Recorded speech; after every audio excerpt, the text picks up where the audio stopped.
as answer as minus 1100. Is that okay or Not a problem. Not a problem. No issues. You can get negative values as well. Again, it depends on the unit transportation cost. Ideally, you should not be getting cost negative, but again, it depends on the data. If the questions are just created randomly and given to you, you might have a negative answer, but okay, not a problem. Okay, sir. Thank you. Yeah, but one thing, please remember everyone, particularly in LCM method, whenever you have negative value, then the lowest value should be negative values itself. Say for example, if -5 and -7 is there in the data, which would be considered as the least value? Is it -5 or -7? Yeah, -7. Yeah, that apart, I think everything else is same. Okay, and I think there was one question on a buffer stock. I think the fourth question. I think Akshata had this doubt the other day. She checked with me whether I mean the carrying cost is more than the inventory carrying cost was more than price or something like that. What was the doubt? What was the doubt of that question? Sir, the term was given in day, sir. It was not in terms of month. Okay. Yeah, that can be taken as month anyway. It can be taken as month. I think while writing it was by mistake. And second thing was, in that particular problem, the carrying cost is given to you. So whenever the carrying cost is given to you, you don't have to consider the unit price of the product. The P value need not be considered. So directly you can take carrying cost as C1 and you can solve the problem. Actually, the problem was that the reorder point we were getting in terms of lakhs, sir, and the annual demand was 24,000. So actually the confusion. The reorder point is getting more than the annual demand. Yeah, it cannot be. Yeah, maybe that's the reason why I'm telling you that unit actually even in textbook also they are not mentioned. So probably it should have been months or years. There is no clarity about it. That could be one of the reasons why you are getting the values more than lakh. Ideally, it cannot be like that. So anyway, in case if you have understood the principles of solving the problem, I think that should be fine. The question was not appropriately designed. That's the main problem with the question. Because even in the textbook from where I took the question, the unit was missing. Okay. Okay, sir. So, okay, so that is, yeah. Hello? So in this transportation problems, when it is an hello, sir, can you hear me? Yeah, tell me, go ahead. Hello. Yeah. So in transportation problem, while it is an unbalanced problem, so we insert a dummy row or a column, and the problem which we solved yesterday in the class, the supply was less than the demand. So we added certain numbers. So when supply is more and demand is less, is it okay to make demand more and add it and make it equate? Because in real point, can we create demand as such? No, that's what I said. Supply and demand are only the fictitious labels that we're using there. You don't have to really go by the labels of it. That's what I said. In few examiners, they use the word like requirement and availability. Somebody will say only as X and Y. It is not the verbal meaning to be taken here. We just take demand and supply as an entity. We don't have to relate it to the practical sense because demand cannot be created. It is just to label the demand and supply columns we have used it. Okay, so in real sense, it doesn't happen like that. Therefore, whenever you are actually working on demand supply, you will usually not have a question on unbalanced problem. Right? In practical sense, it doesn't happen. Then the terminology that we use to define demand and supply column will be different. Okay, here demand and supply are generally used terms, universally accepted term. Therefore, we use that. But if you actually look at whether it is really happens in the same way in society, no, it doesn't happen. Usually when it comes to practical scenario of demand supply problem, unbalanced question doesn't arise at all. Yes. Okay. Okay, sir. Thanks. It is just to denote what is the meaning of demand and row and column. We are using these words very casually. We very loosely use these words. That's it. Otherwise, there are no significance in terms of labeling it.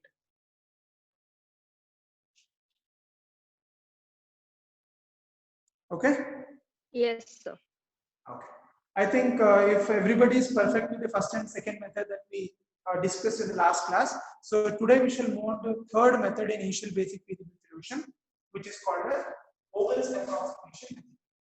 the third and the last method that we have in transportation problem is called as Vogel's approximation method. It is also called as VAN. Vogel's approximation method or VAN. Again, Vogel's approximation method or VAN is interchangeably used by a term called penalty corner method. Few examiners use the word or use the phrase penalty corner method in terms of Vogel's approximation method. So obviously both the methods are same. Now, compared to the first and second method, which is northwest corner rule method and the least cost method, Vogel's approximation method is comparatively much better method compared to the previous methods. Now, whenever we talk about the methods in transportation problem, please remember this point very clearly. We would consider a particular method as a better method or an inferior method or a superior method purely on the basis of what is the total cost that it generates. So any method which will help you to minimize your total cost, it is considered to be a better method.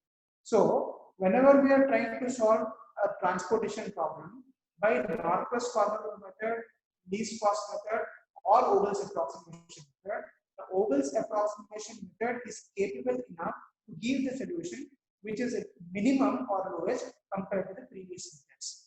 And therefore, Vogel's approximation method is considered to be a better approach when it comes to solving a transportation problem. Okay. Again, even in Vogel's approximation method also, the initial step remains same. So what are the initial steps that we are supposed to follow when it comes to transportation problem? What is the first step? Balanced or unbalanced. Very good. The first condition to be verified here is check whether the given transportation problem is balanced or not. So only once the problem is balanced, then we shall start with the allocations. Suppose if it is an unbalanced problem, the same procedure what we followed in the first two methods has to be applied here also. First, you have to see where the deficit is there, then add that extra value by either including a dummy row or dummy column, and once it is balanced, then we can start solving the problem. The difference between method 1, method 2 and method 3 is purely on the basis of how allocations are done. In northwest corner rule method, the allocation was done purely on the basis of selecting the value which is positioned in northwest corner. When it comes to least cost method, we identify the lowest unit transportation value and from there the allocation is started. So similarly, in Vogel's approximation method, we are using a very important principle called penalties. So penalty is a concept on which the approximations or allocations are done as far as Vogel's method is concerned. So in all the three methods, the way we identify the element for allocation is different. So once our allocation method differs, then obviously the cost also will vary. Okay, so therefore, compared to all the three methods, the Vogel's approximation method is considered to be the best method because it is capable of giving you the lowest possible cost. So the lowest possible cost is always achieved with the help of Vogel's approximation method. So did you all understand what is the concept of Vogel's method now? Everybody? Is that clear? Yes, sir. Okay. Okay, once you are clear with the theoretical background of it, now let's try to understand this method by taking a problem. You can probably check with your PDF document which is shared the other day. Now I'm going to take up a question on Vogel's approximation method. I think it is example number 8.5 example. So I'm going to solve that question. So with this I will try to explain you how the Vogel's approximation method is solved. So let me read the question for you. The question goes like this. Find the initial basic feasible solution for the following transportation problem by VAN. VAN stands for Vogel's approximation method. I'm not writing the question now because of the space constraint. I'm directly putting the value in the template. I hope you all remember the template. There has to be a compartment and there is a lattice square. So as usual, before we start solving the problem, you have to verify whether the given problem is balanced or not. Okay. So I think it's a balanced problem because the demand is happens to be equal to 950. Okay. So let me write down the problem directly. So there are totally 3 rows, O1, O2, O3, and 4 columns, D1, D2, D3, and D4. So the D1 values are So let me just write the templates.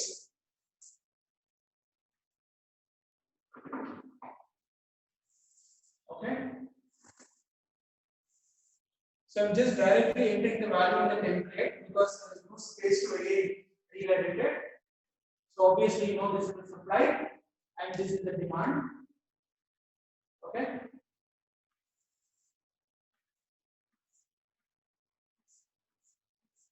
Okay. So let me write the values now. So this is 11, this is 16, 21, and D2 values are 13, 18, this is 18, and this is 24. The third column is 17, 14, and 13, and the D4 values are 14, 10, and 10.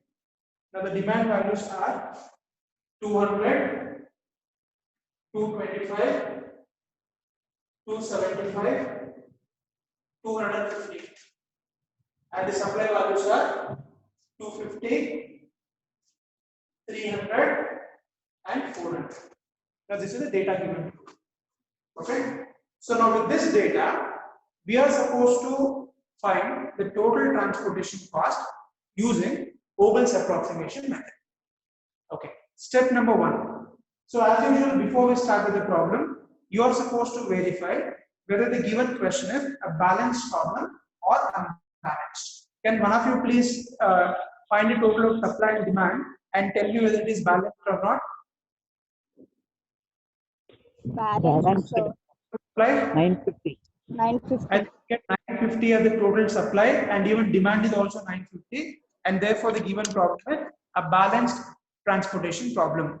I hope you all remember, before we start doing the allocations, you are supposed to mathematically denote that the given problem is balanced. So how do you denote? I'm just writing on the top here, sigma ai is equals to sigma bj. There exists an initial basic minimum sufficient.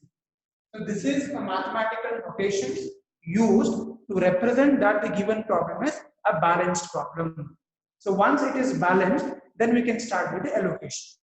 Suppose if at all this question happens to be an unbalanced problem, I think you already have learned how to convert an unbalanced to balanced problem. The same procedure is applied here also. We don't have a different mechanism for different methods. In all questions in transportation problem, converting unbalanced to balanced problem is the same procedure, same method. Absolutely no change.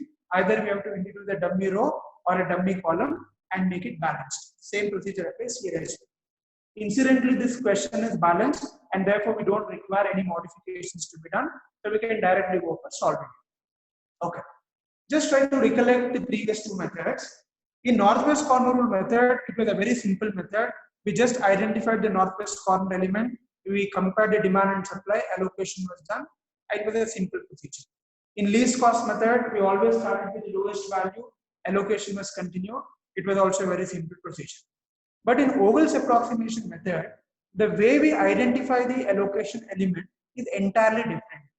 In fact, we do a lot of steps before we are able to identify the element. Now, what is the procedure that we follow as far as identifying the element is concerned is what we're supposed to learn.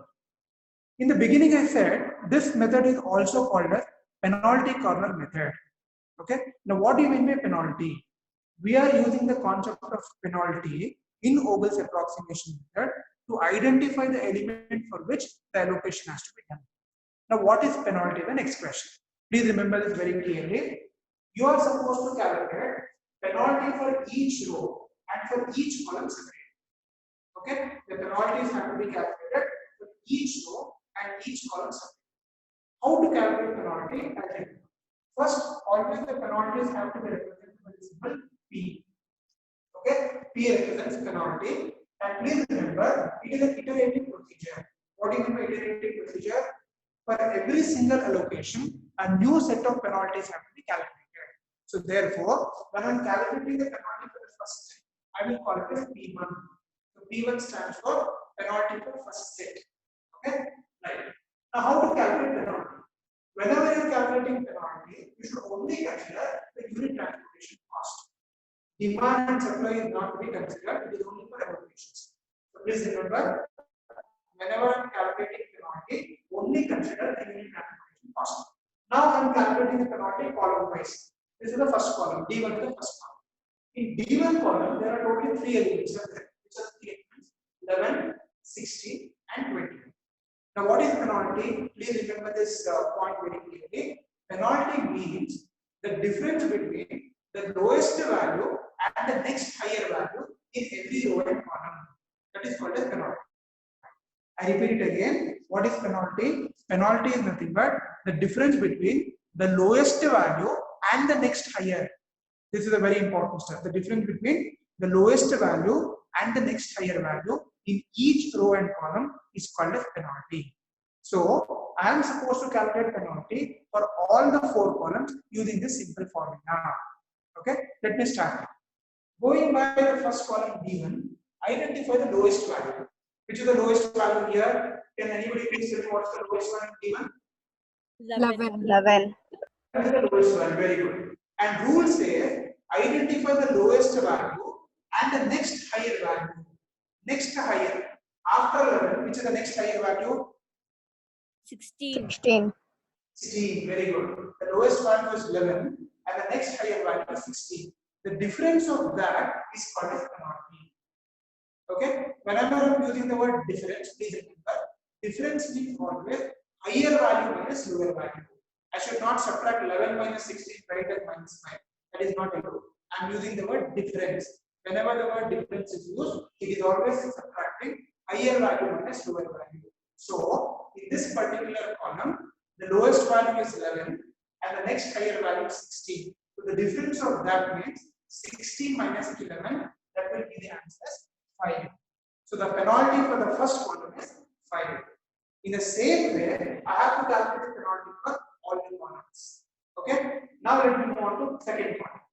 Can anybody please tell me what is the lowest value in the second column? 13. 13 is the lowest value. And what's the next higher value? 18. What is the difference now? Again, the difference is 5. Okay. Now can you please tell me for the third column D3? The lowest value is 13. And the next highest 14. Is it? 1. Now come back to D4. And now this is a very important step. The lowest value is 10, but again there is one more 10. Now you may have a question in mind. Suppose if at all in any row or column, if the numbers are repeated, like in this case, you have 10, 10. When you are calculating penalty, should it take 10 minus 10 and 0? No, it is not allowed. Whenever you are calculating penalty, strictly it says lowest value and the next higher value. You cannot take the same value. I cannot take 10 and 10 and write a difference as 0. But there could be certain instances where there is no other option at all. So for example, in the same column, let us assume that all the 3 values were 10. Instead of first value 14, let us assume that everything was 10, 10, 10. Then how do you calculate penalty? Are you getting my question? Just assume that in the D4 column, instead of 14, if the first value also was 10, that means all the 3 values were 10. If all the 3 values are 10, then how do you calculate penalty? Because the penalty says the difference between the lowest value and the next higher value. Whenever you have a situation where the next higher value is not found, if all the values are exactly same, then you can differentiate or you can subtract the same value. Agar now 10 minus 10 0 baribodu. Yaವಾಗ baribodu ಅಂದ್ರೆ when there is no other possibility exists. This is a very important step. If there is a possibility of the next higher value, then I cannot take the repeated value. Okay? If 3 value 10 idre, aga it is not possible to have the next higher value, then you can take it as 10 minus 10 0. But if there is a higher value, then we should always take the higher value. Is that clear with this step, everybody? Yes, sir. Everyone? Yes, Okay. sir. So D4, now can you please tell me what is the penalty value now? 10 and 14, the difference becomes 4. Now I have successfully calculated the penalty of the column wise. In the same way, I have to calculate penalty row wise. And please remember, the row wise penalty always be given a number E1 because this is pair.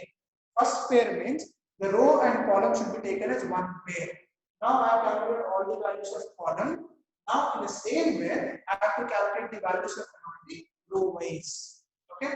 Now which are the three rows here? O1 is the first row, O2 is the second row, and O3 is the third row. Same principle. In every row, identify the lowest value and the next higher value and take the difference. Okay. Let me go back to the first row. In the first row, what is the lowest value? Can anybody please tell me? 11.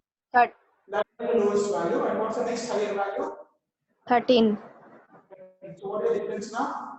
2. 2. Very good. So can you please tell me the value for O2 now? Lowest value 10. is 10, and the next higher value is 14. Therefore, the difference becomes 4. Now let's come to O3. In O3, which is the lowest value? 10. And what's the next higher value? 13. So the difference is 3. Now we have completed one pair of values. Please remember, whenever you are labeling the penalty, for both row and column, the same number has to be assigned. P1 row wise and P1 column wise. I cannot give different numbers. So once these penalties are calculated, now what next?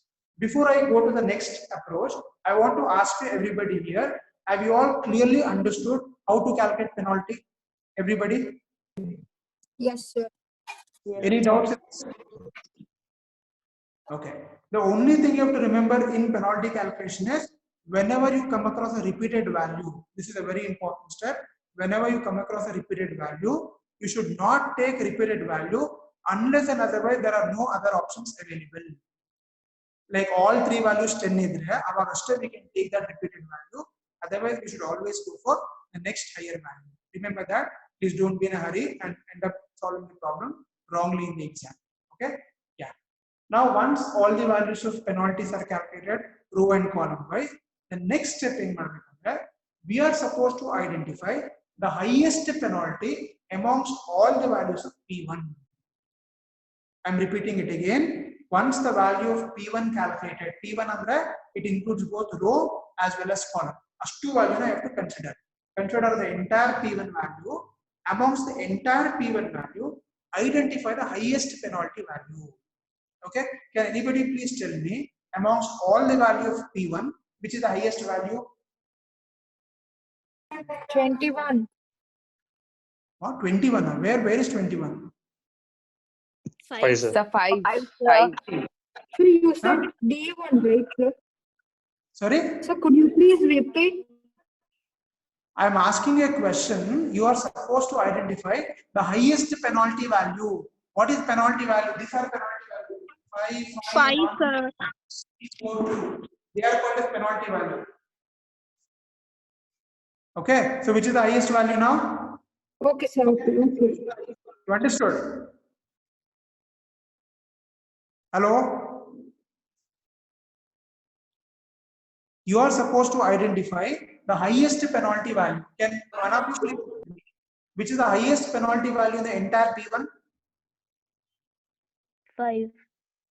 5 is the highest penalty value. 5 is the highest penalty value. But now there is a problem. What is the problem? 5 is repeated twice. It is there in D1 also and it is there in D2 also. The rule says whenever you are identifying the highest penalty value, highest should be considered considering both row and column. I cannot only simply look at rows and decide. All 7 values are looked and 5 is decided as the highest value. Whenever the penalty highest value happens to be a tie, like one we have here, you can see there are 2 columns with the highest penalty value. Whenever there is a tie, then you can select any one of them randomly. Either I can select this 5 or this 5. You are free to do it. When are you free to do it? If the highest penalty value happens to be tie. Otherwise, I should always take the highest value. Let us just assume that instead of 5, if it was 6, which was the highest penalty value then? 6. Obviously, the 6 would have been the highest value. That would have been considered. But since there are 2 columns with the same penalty value, I can select anyone randomly, which clearly indicates that even in Vogel's approximation method, we may not be getting the same answers. Okay, whenever the highest penalty happens to be tie, it depends on which particular row or column you have selected. Accordingly, your entire value might change. So therefore, even in Vogel's approximation method, if at all there is a repetition in the highest penalty value, the final answer may not be same to everyone. It depends on which particular allocated value you have selected. Am I making clear to all of you now? Everybody is clear? Yes, Hello, sir. please. Yes, sir. Right? Okay. Okay. Now let us consider this particular column. I am free to select either this or this. I can select this. Now the question is very clear. After identifying the highest penalty value, the row or column where the highest penalty value is located, that particular column I am selecting for allocation. Now, ಯಾವ row or column select ಮಾಡ್ತೀವಿ, that has to be represented with an arrow. This arrow indicates that I am selecting this particular column for allocation. I think now you must have realized all this exercise I did to identify a particular row or column where allocation should be made. ಅರ್ಥ ಆಗ್ತಿದೆ ನಿಮಗೆ? First method ನಲ್ಲಿ directly I went to northwest corner element, did the allocation. In second method, I directly took the lowest value, did the allocation. But in Vogel's approximation method, to identify that number or identify that value, all these exercises have to be done. But still the question is not over yet. Why? Because I have only selected a particular column where the allocation should be made. But after selecting a particular row or column, I should again decide in that row or column to which element I should allocate. Adinu decide agida. I have only selected the row or column. After selecting a row or column for allocation, again in that row or column, where am I supposed to do the allocation is to be decided yet.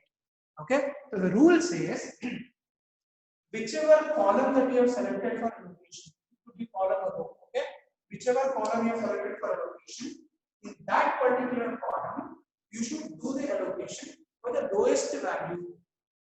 I'm repeating it again, please understand clearly here.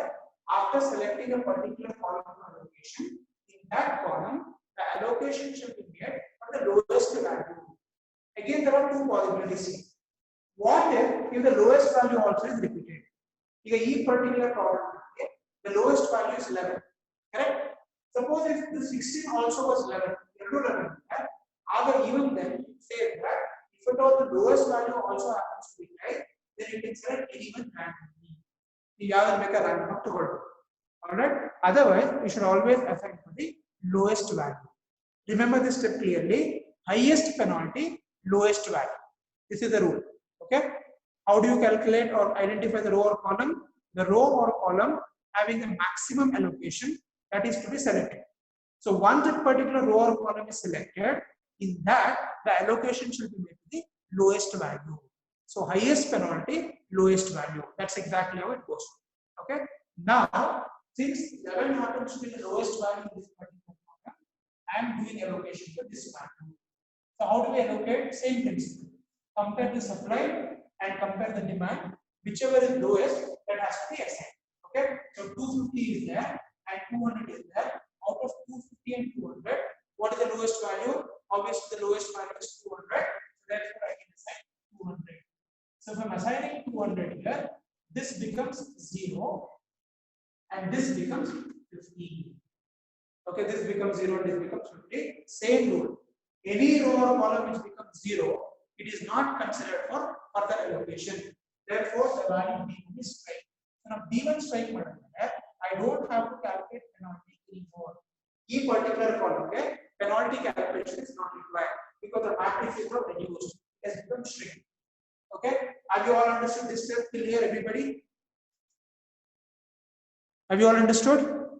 Yes, Yes, sir. sir. Okay. Now successfully, so what you understand from this step is, with every penalty, one allocation becomes possible. See, with all P1 value, one allocation has become reality. So likewise, for every allocation, the value P2, P3, P4, we keep calculating. Until where we are supposed to calculate, till all the demand and supply becomes 0. Same procedure. The process will be completed once the entire demand and supply becomes 0. Okay. Now let me calculate the value of P2. So we are supposed to calculate P2. Same principle. Identify the lowest value and the next higher value and write it in this. ಈಗ ನಮಗೆ first ಕಾಲಮ್ಗೆ no penalty will be there, just leave it like this. We'll go to D2. D2 no changes because same values are there. 13 is the lowest value and the next higher is 18, so the difference becomes 5. In D3, lowest value is 13, highest value is next higher is 14, so the difference becomes 1. Okay. Now come to D4, 10 is the lowest value and 14 is the next higher value, so the difference becomes 4. Since all the values are intact, the penalty will remain same as it is. Now let us calculate the value of P2. Now what do you mean by P2 here? I am supposed to calculate row wise. Now the value will change because one particular column is gone. So therefore, your entire matrix is now reduced to only this part. The value will change because this is not considered anymore. Now within this P value, I am supposed to calculate penalties. Okay? Can you please tell me what is the lowest value in the first row now? Anybody? What is the lowest value in the first row? 13. 13, sir. And what is the next higher value? 14. What is the difference now? 1. Difference is 1. Now can you please tell me for the second row now? Similarly, O2 value. What is the penalty value? 4, sir. The lowest value is 10. The next higher is 14. So the difference becomes 4. Very good. And come back to O3 now. O3, please tell me the values. What's the first value? 3. 10. And the 3, next sir. next 30. So the difference becomes 3. Now we have successfully calculated the penalty values of P2 row as well as column. Now what is the next step to be done after this? What is the next step? Select the highest penalty value. You are supposed to identify the highest penalty value amongst all the values of P2. You should compare all the values of P2 now. In P2, which is the highest value now, if you compare all the value? 5. 5. 5. So 5 is the highest penalty. Where is 5? The 5 is in second column. Therefore, I am just writing an arrow here. This arrow indicates that I am selecting the second column for my allocation. So once a particular row or column is selected for allocation, what is the next step? In that particular column, which element has to be selected for allocation? Lowest value. Lowest value. Very good. So which is the lowest value in P2? 13. 13 is the lowest value. So 13 I am supposed to take allocation. The supply value is 60 and the demand value is 225. The minimum value is 50. So I am supposed to assign 50 here. So this will become 175 and this will become 0. Since the first row has become 0, I am supposed to strike this. So O1 is gone, which means I cannot calculate any penalty for the first row hereafter because it is exhausted. Okay? Now you all understood. After every set of penalties, I will be able to do one allocations. Is that clear, everyone? Up to here, everybody is clear? Yes. Yes, sir. Now let's calculate P3. What is P3? The third set of penalty. As usual, first row, first column will be true value. Now we will move to second. Now you can see that in second, only two elements are left because the first one is gone. Don't again consider this because already exhausted. Again, since there are only two elements, obviously the difference can be directly taken because that one will be lower value and the other will be the next higher value. Okay, even if the values are repeated also I can take it because there is no other choice. Okay, so now we'll go to calculating P3. So 18 and 24, what is the difference? It becomes 6. 14 and 13, the difference is 1. Now you can see that there are only two elements left and both the values are same. ಇವಾಗ ನಾವು ಏನು ಮಾಡಬೇಕಾಗುತ್ತೆ ಪೆನಾಲ್ಟಿಗೆ I should take both 10 and 10 and I can write the penalty as 0. Even though the rules say that the difference between the lowest and the next higher value, when there is no other possibility exists in the problem, then we can take the same elements into difference. Did you all understand this step? P3 value? Yes, sir. Everybody? Okay. So in D4, since there is no other value there, I can directly take the difference as 10 and 10 and write it as 0. Now let us calculate the value of P3 row-wise. As usual, the first row we don't have any values to be written because it is exhausted. Only the last two rows are left. In the last two rows, these are the three elements left with me. Can you please tell me what is the value for the second row? Value? 4 and 3, sir. 4 and 3. 4 here because 10 and 14, and in O3 the penalty is 13 and 10, the difference becomes 3. Again, as usual, compare all the values of P3 and identify the highest penalty. Can you please tell me what is the highest penalty now in P3? 6. The highest penalty. Again, we are considering the same column B2 for allocations because 6 is the highest penalty. Now with the column 2, to which element I am supposed to make the allocations now? 18. 18, because the 18 happens to be the lowest value. Always allocation shall be made with the lowest value in the highest penalty column. So this is the lowest value. 300 and 175 is there. So I can give 175, that's the lowest value. So this becomes 0 and this becomes 125. Since this becomes 0, D2 is completely exhausted. So now I will not be able to calculate the penalty for the second column anymore. Now you have to apply a very important logic here. There is no point in simply continuing calculation like this. You should apply your mind.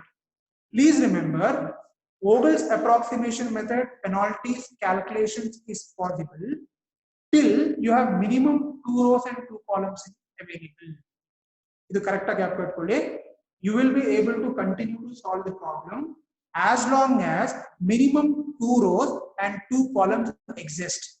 If the number of rows or columns becomes less than 2, then penalty calculation is not possible. Because to calculate penalty, minimum 2 numbers are required. One single row or a single column, then penalty is not possible. Now my question to the class is, at this stage, is still the penalties can be calculated or it is not possible? Can you please look at the board and tell me, can we continue the question now or it cannot be done further? Continue, sir. We have 2 rows and 2 rows. Yeah, because you can see that 2 rows and 2 columns are still available. O2 and O3 is available and D3 and D4 is available. So minimum 2 rows and 2 columns has to be there if you want to calculate penalty. Example is careful or note. Every time when the matrix is getting reduced, always check how many rows and columns are remaining. If the number of rows and columns remaining becomes less than 2, then directly we can go for allocation. We don't have to calculate penalties. Allige stop madabo. Because penalties calculate madlike minimum 2 rows and 2 columns are required. Okay. Anyway, since we have 2 rows and 2 columns still left, we can calculate P4 value. Penalty P4 can be calculated. Okay. Let me go to P4 value. Again in P4, first and second column not available. Go to the third.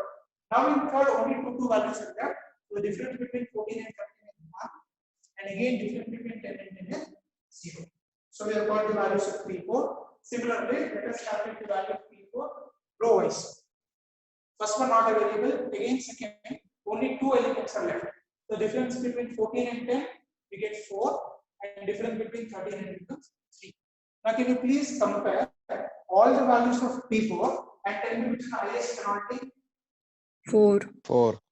4. Where is 4? 4 happens to be O2. So O2 is there. So I am supposed to write an arrow here indicating that I am supposed to select the row number O2 for allocations. In O2, there are 2 numbers are there, 14 and 10. So where am I supposed to do the allocation now? 10. 10, because 10 is the lowest value. So 10 I am supposed to make the allocation. Just compare the supply and demand. 125 and 250 there. So I can take 125 here. So this becomes 0 and this becomes 125. Since this becomes 0, I can strike off O2. O2 is gone. O2 is gone.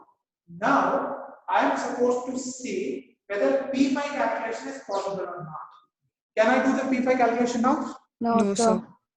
No. Why can't we do it? Because the number of row is only 1. It is reduced to only single row. Even though the columns are 2, but row and column both has to be 2. Minimum 2 rows and minimum 2 columns should be there to calculate penalty. Since now the question is reduced to a very smaller size of just 1 row and 2 columns, further penalties need not be calculated. No. For whatever values are remaining, I can directly do the allocations. Allocate please look at the board carefully here. If your allocations are correct, then the remaining values of demand will be equal to the remaining value of supply. The ಎರಡನ್ನು total ಮಾಡಿದ್ರೆ that total value will be equal to supply. In case if the values are not matching, that means you have done some mistake in allocations. Now you can very clearly see that 275 remaining here and 125 remaining here. When you add 275 and 125, the total will become 400. That means it is exactly matching. Okay. Now I can directly do the allocation. First, let me take this one.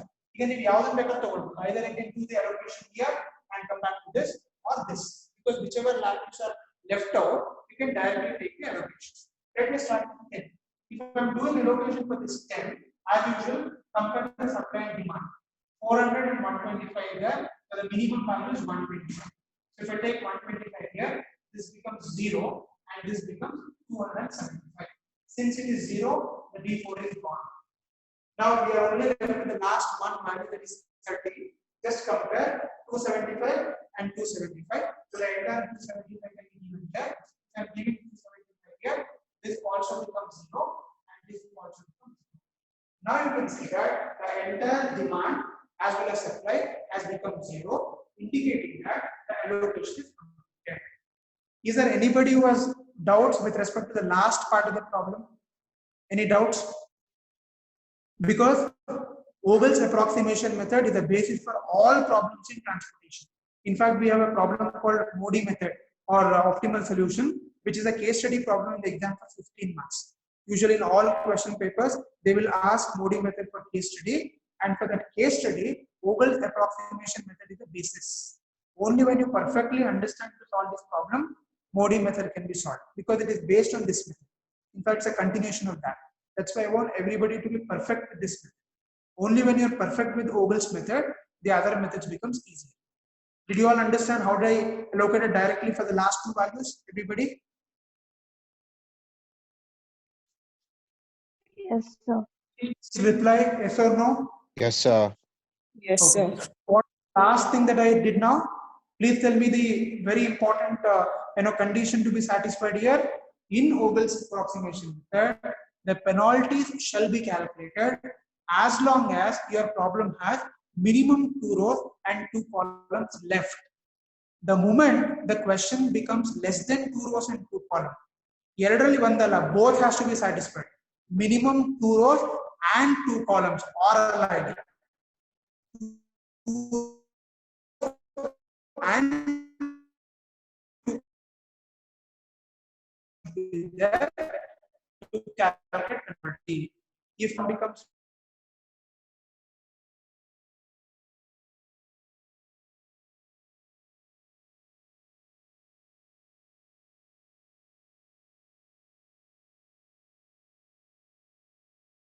there and directly do the allocations. You have to continue the question till all demand become 0. Now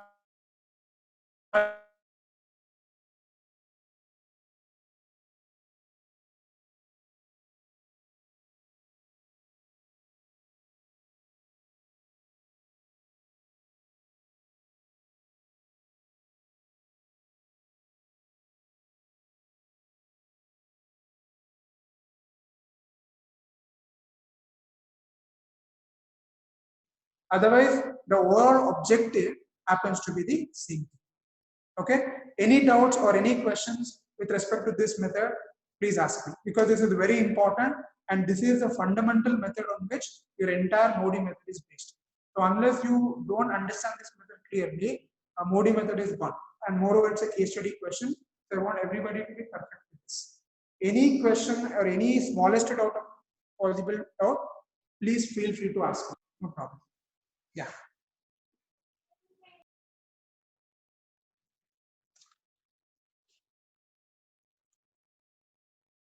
You have to speak out, because we are not in the classroom. I don't know what's happening in the background. So please do respond. Yeah. Sir, no doubt, sir. Okay. So shall I solve one more question on this so that it will be more clear? Yes, sir. Okay, I think that will be appropriated. We'll solve one more question. I think we can. Do you have any class after this? After 3 o'clock, any class? Yes, sir. Okay, you have a class, is there? Okay. Okay, in that case, what we'll do is we will have one more question tomorrow. Tomorrow we'll solve one more problem, no problem. Okay, so since you have thought this will be last class, so I could continue. Anyway, since you have other class, I don't want to disturb that. So tomorrow we'll have one more question on Vogel's method, maybe with more number of rows in column. And once you are perfect with this, and then we'll move on to Moody method. Okay, so tomorrow we'll continue. Meanwhile, anyway, you can just do one thing. You can take the same questions which we have solved by NWCR and LCM method and practice. Okay, any numbers you can write down and practice. Just try to practice some problems at home today, taking this old methods, that is NWCR and LCM, using VAM method, and see whether you're getting the correct answer. And one thing you need to remember here: whenever we solve any problem by Vogel's approximation method, the value what we get in Vogel's approximation method will always be lesser compared to the previous two methods. If you would have solved by Northwest method, would have got a different answer. Definitely the higher than this. Maybe you would have got 15,000 or 16,000. But Vogel's approximation method will always give you the lowest cost. That is one thing you have to remember. That's why this method is considered to be a better approach whenever it comes to finding the best solution. Is that clear, everyone? Yes, sir. So please solve one or two Yes, questions so you don't forget the steps. And tomorrow I'll do one more question or maybe two more questions tomorrow, so that if at all you have any small doubts with respect to this, I think it should be clarified. Okay? If there are no questions, then I can call it a day. We can stop the class for the day and we'll continue tomorrow. Okay? Is that fine? Yes, sir. Yes, sir. Yes, sir. Thank you all. So see you tomorrow. And in case if you have any doubts or any difficulty in understanding, please feel free to tell me and ask me then and there, because I want everyone to learn this method clearly. Okay? So thank you. So see you tomorrow. Bye. Thank you, sir.